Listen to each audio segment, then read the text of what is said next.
Fala aí, galera do canal Botafogo Digital, sou Carlos Albuquerque, começando quinta-feira, é isso mesmo, quintou por aqui, friozinho no Rio de Janeiro, mas o tempo tá bom, tá sol e tem acontecido aí esses dias, né? Durante o dia vai esquentando a chapa, ainda bem, e as noites aí bem frias, pelo menos para o nosso padrão carioca de ser, né? Então seguimos aqui de agasalho.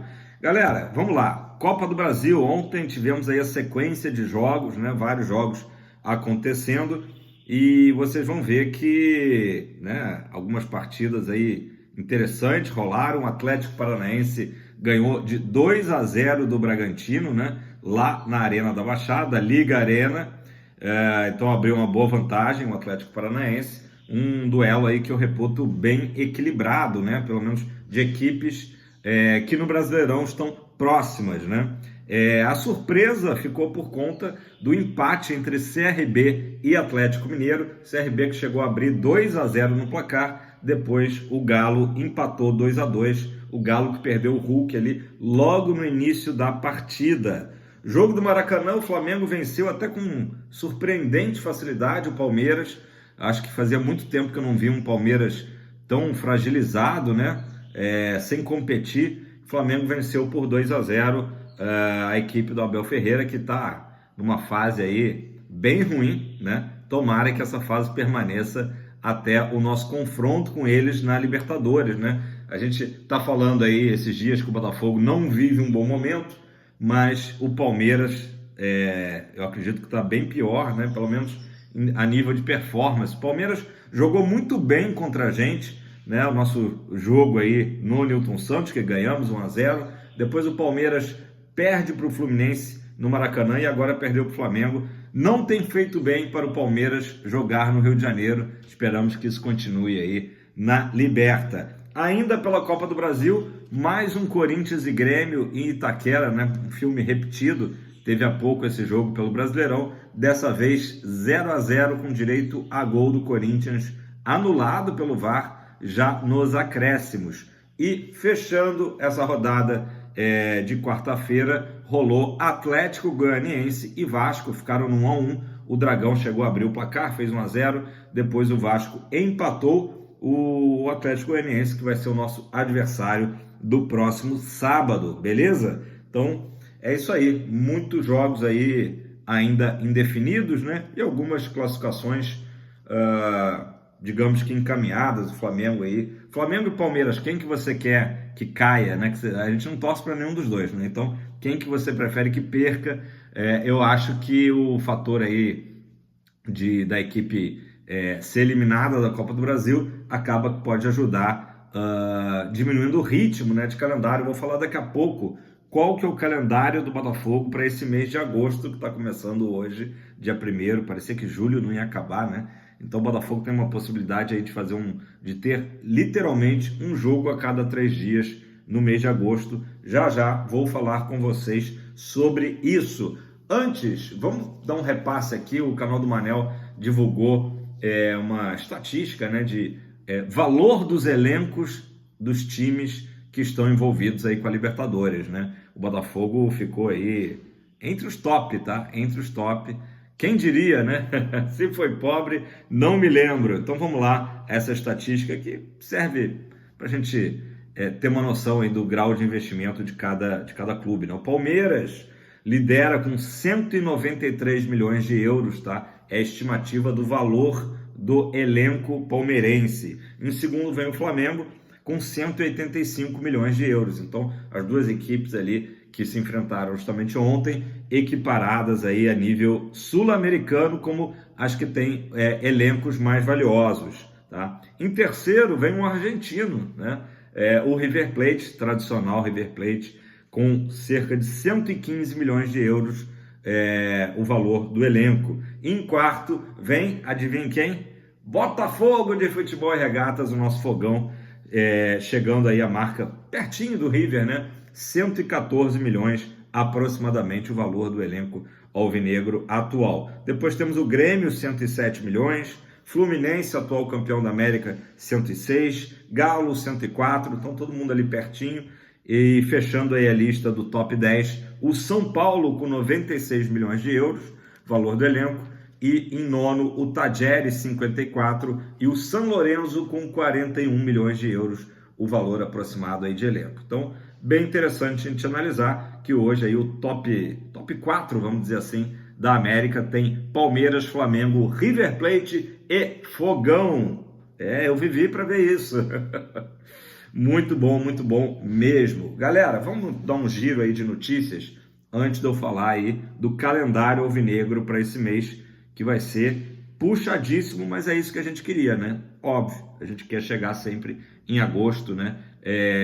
Disputando as competições exatamente como está acontecendo agora, né? Mas vamos dar um giro rápido. Zagueiro, meu Deus do céu, como tá difícil o Botafogo fechar com algum zagueiro. Só recordando, o Botafogo tentou o Lianco acabou indo para o Galo, o Botafogo tentou o Joaquim e aí acabou não se convencendo, né, dos exames médicos ali do Joaquim, achou que era um pouco temerário esse investimento tão alto no jogador que era do Santos e que acabou tomando rumo aí para o Tigres do México. Então agora o Botafogo segue tentando, galera, é prioridade, né? Prioridade número 1, o Botafogo trazer um zagueiro, né? Eu traria até 2, né, se fosse possível, mas o Botafogo precisa realmente trazer o quanto antes. Hoje é dia 1º, né? Portanto, menos de 2 semanas para o nosso confronto com o Palmeiras, e eu começo até a pensar assim, se chega um zagueiro agora, será que o Arthur Jorge vai bancar esse zagueiro estreando num jogo de oitavas da Libertadores, né? Então, tá difícil, mas vai acontecer. O Botafogo trabalha forte para isso, né? Mas a torcida tá impaciente.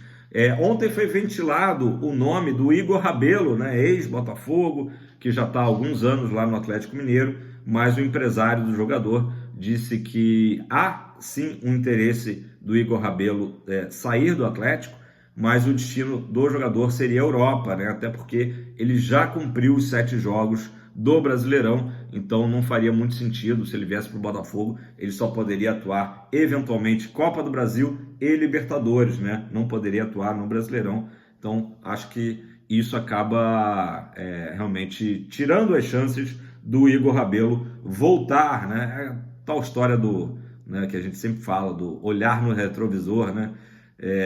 Enfim, então foi um nome aí que foi muito falado. Vamos falar aqui do assunto da thumb, né? O Georgios Vagianidis, lateral, 22 anos, do Panathinaikos. Ele vai fazer hoje um jogo lá contra o time búlgaro, né? No horário lá da Grécia, 9 da noite. Não sei que horário que vai ser aqui, confesso.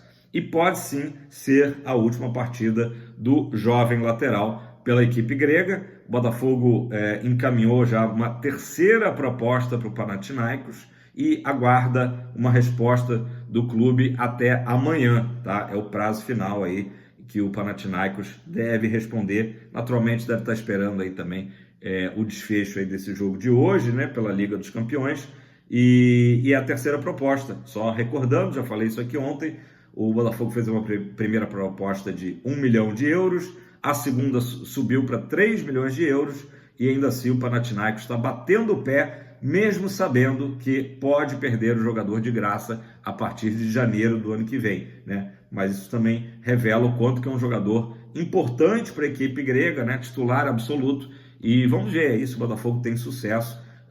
Obviamente que o Botafogo também tem outros nomes, né, na manga aí, caso não dê certo a vinda do Vagianidis. O que é positivo em relação a tudo isso é que o jogador já se acertou com o Botafogo e quer vir jogar no Botafogo. Então isso aí sempre conta, né, a vontade do jogador, mas também precisa que o Panathinaikos tenha boa vontade, né, e veja que é melhor, né, topar essa proposta agora do que eventualmente perder o jogador de graça, né? Vamos aguardar. Então essas são as notícias. Matheus Martins bidou ontem à tarde, né? Nova contratação do Botafogo. O atacante Matheus Martins, vindo da Udinese, pode estrear já no sábado, tá? E é importante a gente entender que ele bidou para o Campeonato Brasileiro, mas como eu expliquei aqui ontem, não poderá jogar quarta-feira contra o Bahia, porque é outra competição e ele não pôde ser inscrito a tempo, né? acredito que o Arthur Jorge não só levará o Matheus Martins para Goiânia, como também ele deve ter alguma minutagem, né? Eu não sei se vai começar jogando, mas deve entrar até pela necessidade do Botafogo de rodar o elenco, de descansar jogadores, né? O Luiz Henrique, por exemplo, está vindo aí num ritmo muito forte, né? Então vamos ver, acredito ali no Matheus Martins jogando mais ou menos na posição que o Carlos Alberto jogou ali pela esquerda, né? Essa é a expectativa. Inclusive, hoje, 14h, se você está vendo esse vídeo antes das 2, vai ter na Botafogo TV a apresentação oficial do Matheus Martins aí, agora devidamente bidado. Galera, vocês lembram do Lucas Fernandes, né? Jogador do Botafogo ano passado, que agora está no Cuiabá. Ele tinha acionado o Botafogo na Justiça do Trabalho por uma dívida ali de 1,2 milhões de reais. O Botafogo acabou fazendo um acordo, né? Ali vai pagar o jogador, obviamente, e só fez um acerto via Justiça Trabalhista para pagar o Lucas Fernandes. Eu falei agora do Carlos Alberto. O Carlos Alberto também surgiu uma notícia vinda do empresário, né? Do jogador lá de João Pessoa, né? O paraibano Carlos Alberto, de que ele teve propostas de clubes de Portugal e também de clubes da Série A e B do Brasileirão, né? E optou por ficar no Botafogo. Era desejo do jogador ficar, né? E agora começa a ter as primeiras oportunidades com o Arthur Jorge, inclusive, que foi autor do nosso único gol diante do Bahia. Tá aí o Carlos Alberto, que é um cara enfim, muito identificado aí com o Fogão. Pessoal, antes de eu falar do calendário de agosto, teve também a coletiva de imprensa do nosso jogo com o Bahia, o Rogério Ceni, né? Vamos falar o lado de lá, né? O Rogério Ceni fez aquele jogo, né? Empurrou o favoritismo para o Botafogo em relação à conquista da vaga, apesar do empate ter sido bem comemorado lá pelos jogadores do Bahia. Rogério Ceni falou em leve favoritismo para o Botafogo por conta da qualidade da equipe alvinegra. Acho que ele está fazendo aquele joguinho, né? Obviamente que está em aberto a vaga, né? Mas o Bahia vai ter a vantagem agora do fator campo, fator torcida, né? Então o Rogério Ceni e elogiou também muito o Luiz Henrique, né? O Rogério Ceni falou que precisou botar ali o Tassiano, enfim, fazer um revezamento para ajudar ali, dobrar a marcação em cima do Luiz Henrique, que ele considera um jogador endiabrado, né? Então vamos lá, gente. Esqueci só de um assunto. Ana Sátila ficou por muito pouco, ficou em 5º lugar no C1, né? Quase que ela conquista esse bronze para o Brasil, para o Botafogo, claro, né? Ela que é atleta alvinegra, inclusive o Durcésio estava lá acompanhando de perto. Foi uma pena, ela acabou cometendo uma falta ali que custou 2 segundos, né? Essa falta, e aí ficou fora do pódio, mas ainda tem Ana Sátila em Paris, tá? Ela ainda vai competir no Kayak Cross, né? Então mais uma chance aí para a nossa atleta Ana Sátila. Vamos lá, galera, calendário de agosto, peguem papel e caneta. Ainda se usa papel e caneta? Então peguem aí para anotar. O Botafogo tem essa possibilidade de 10 jogos, né? 9 ou 10 jogos, tudo depende se o Botafogo passar pelo Bahia pela Copa do Brasil. Então, maratona de agosto começa sábado agora, como todo mundo sabe, 8 da noite, Arthur Ascioli, Botafogo enfrenta o Atlético Goianiense fora de casa, né? Pelo Brasileirão. Depois, quarta-feira, dia 7 de agosto, Bahia, jogo da Fonte Nova pela Copa do Brasil. Domingo, dia 11/8, o Botafogo vai a Caxias do Sul enfrentar o Juventude naquele horário matutino das 11 da manhã. Então, vocês reparem que é uma sequência aí de 3 jogos fora, né? Goiânia, Salvador e Caxias do Sul.